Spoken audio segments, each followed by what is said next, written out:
You know what's really neat? I moved down here to North Carolina 2 years ago.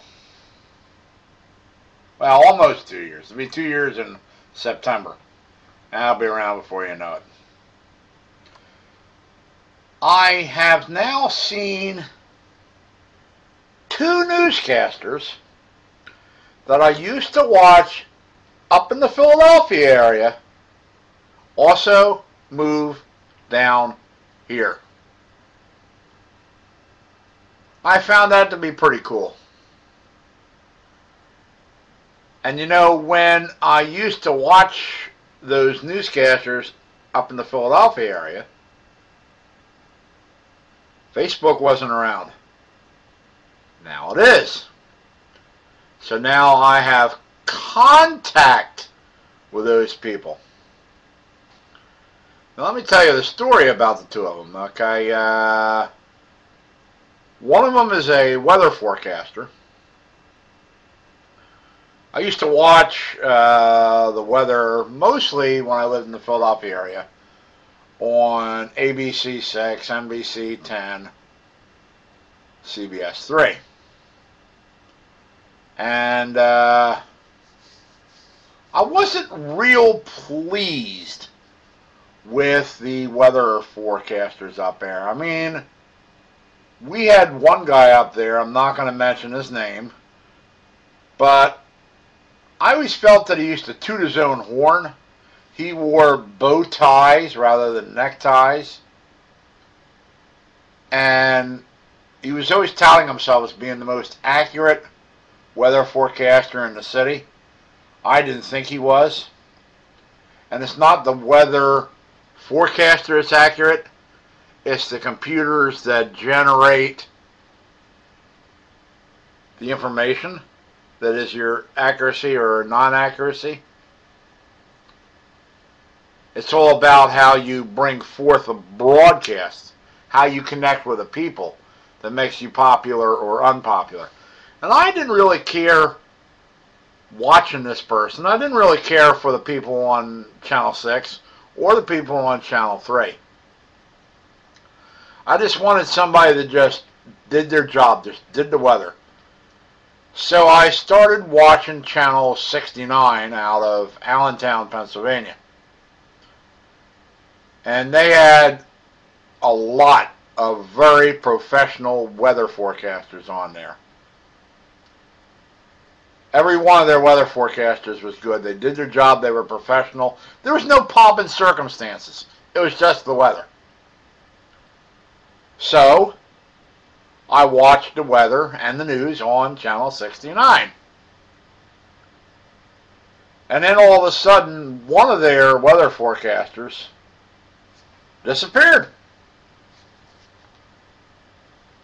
So I guess maybe a year or two went by. 2010, I'm moving into my apartment down here in North Carolina, and I'm kind of like setting stuff up on my apartment at night.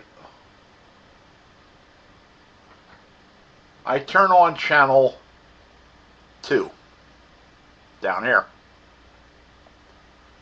I'm like, oh wow, that voice sounds familiar. I'm going to recognize this person's voice right away. So I turned and looked at the weather forecast. And here, the weather forecaster that just took off from Channel 69 in Allentown was on TV on Channel 2 down here. Her name is Lee Brock. So now I exclusively watch Channel 2 down here in North Carolina.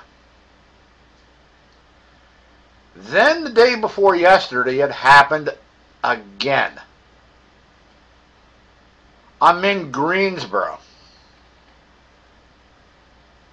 buying my iPad, which I showed you in a previous video. I'm at the Apple store in Greensboro.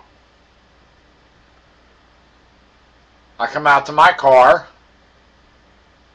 and I turn on the radio And of course, you know, when you're in a different city, you're going to have a different station come on. I mean, the genre of what I'm listening to at home might be slightly different at that same frequency in Greensboro. So I turn the radio on. The very first thing is I hear this commercial for this ABC news broadcast that is in Raleigh. And I hear them announce the name of the news crew. One of the names that they announced was a lady by the name of Amber Rupinta. And I'm like, I know that name. She used to broadcast in Philadelphia, NBC 10, up in Philadelphia. So I get home, I do a quick search on Facebook, bada bing, bada boom, liked her Facebook page, and now it's just another chapter of let's add Philadelphia news people and weather people to the cruise down here in North Carolina. Pretty soon they'll all be here. Well, hopefully not all of them. There are some that I don't like to watch in Philadelphia, but I thought it was pretty neat that now there are two people. They left Philly, they came to North Carolina like I did. Two people. How many more will there be? How many were there in the past before I even moved down here? I love this area. And on that note, thank you for allowing me to bore you. And have a great day. Bye.